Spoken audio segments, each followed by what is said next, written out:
First up, we're talking about form and content. Now, see, Godzilla is a 1954 Americanized film of a Japanese film, originally entitled Godzilla, this time in the American version called Godzilla, the King of Monsters. This film has a couple different aspects when we look at the form, especially when we look at the perspective of who the film was told by. In our American version, we see the film portrayed by an American reporter who's working on a story in Japan. I was busy writing and reading, and the rest of the time I was sleeping. Oh, I see. Themes that we do see are apparent within the fight against the monster and the peril of mankind, as a use of nuclear technology rather than nuclear technology itself. We also see that the helplessness of man is still present. As we move into content, we see that the film is primarily based around a reporter who is traveling into Japan into where some nuclear bombs have been tested and set off detonated, awakening an ancient monster known by the local people. Well, there is a legend among the island people that somewhere off their shores there exists a monster too terrible for a mortal to conceive. The name of this monster. As Godzilla. Now Godzilla wakes up and begins to wreak havoc.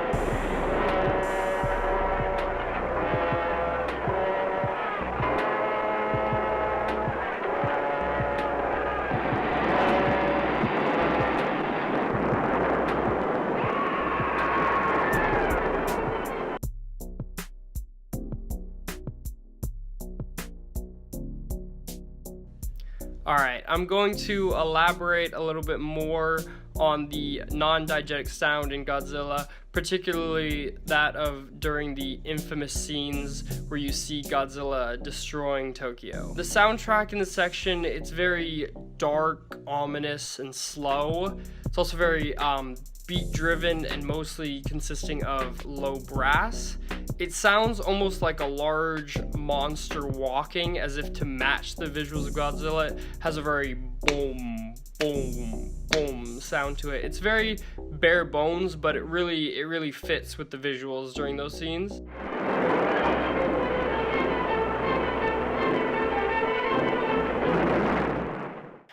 However, later during scenes of destruction, the tempo picks up and adds high strings that add some tension, it adds some intensity, adds some speed. So it does pick up a little bit later.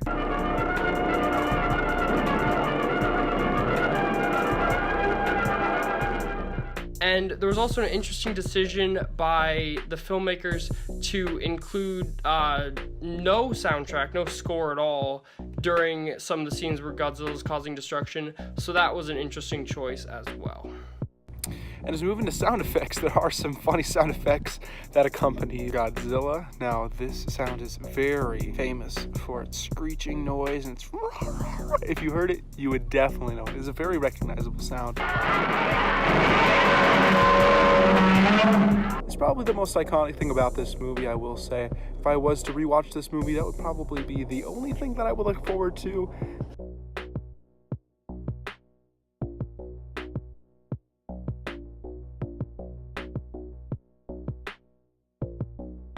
Moving into the visual effects of the movie, one of the biggest standout features is the stunt actor who played Godzilla and was in the stunt suit itself for the monster.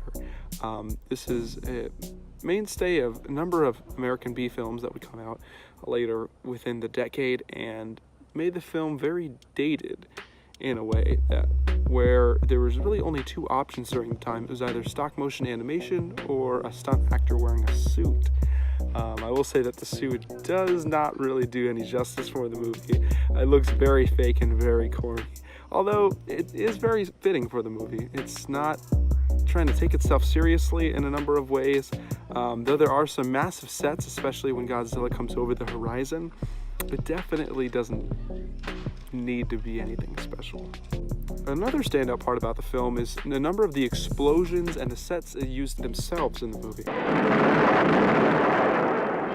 As mentioned, we did have a stunt double inside of the suit for Godzilla, and the stunt actor was on top of little model sets that were being created as a kind of replacement for a real-life city. This can be most definitely seen in a car explosion. They cut to a toy car being crashed. It doesn't look right. It's very funny if you watch it, and I feel like for a number of the kids that were watching, that was more than enough fun and something that they could definitely recreate at home, definitely making this movie amazing in their eyes.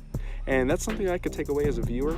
I very much take into consideration the context.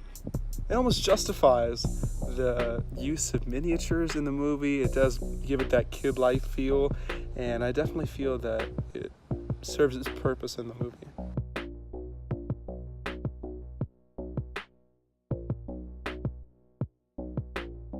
The movie Godzilla is a manifestation of the fear of weapons of mass destruction and man-made technologies that can damage the environment that were present both in Japan and in the world at large. Godzilla itself can be seen as a representation of the consequences of messing with the natural order of the environment, specifically testing hydrogen bombs in the case of the movie. The message of Godzilla transcends the movie itself, going beyond the hydrogen bomb in Japan to be a cautionary tale against any human activity that can potentially have catastrophic consequences either for the environment or for the human race as a whole. It deals with one of the most important questions posed to modern society today.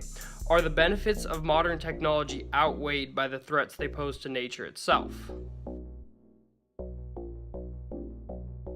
In the last part of our review today, we see what my actual take on the film was. Did I like it? Did I enjoy it?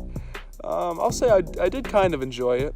And I feel like I have to take it with a grain of salt with really the black and white, the bad animation, the B-style movie, and really just look at it through the eyes of a viewer during that time. I will say I would have definitely been enjoyed and entertained, and the movie definitely would have served a purpose if I saw it during it. I will say that watching it as a viewer now, it was somewhat enjoyable. It wasn't completely unwatchable, although there were parts that definitely felt long. The newer Godzilla had some complaints filed against it. I felt like within the film viewing community, a lot of people said that Godzilla was hardly on screen and that the time Godzilla spent was too far in the end of the movie, but I thought that very closely mirrored this original version. Godzilla really didn't appear to the last 40 or so minutes of the movie, and even then it was just to destroy a bunch and then wreak havoc and all whatnot. So I didn't feel like that was a problem. And even though it's within the end of the movie, I thought that was fine enough. I definitely would recommend this movie. It's definitely an okay watch. Not something that you should sit down with all your buddies to watch. Although I don't advocate against that. I think that might be something cool for a group of guys, maybe to hang out and watch, maybe in like an old school viewing fest if they wanted to watch some sort of Mystery Science Theater 3000. It's definitely a suitable movie for something like that. But other than that, I've got a link in the description to check out the actual movie's trailer. And if you want to watch the movie, let me know what you think. Just hit me up in the comments below or shoot me a message. Let me know if you liked it.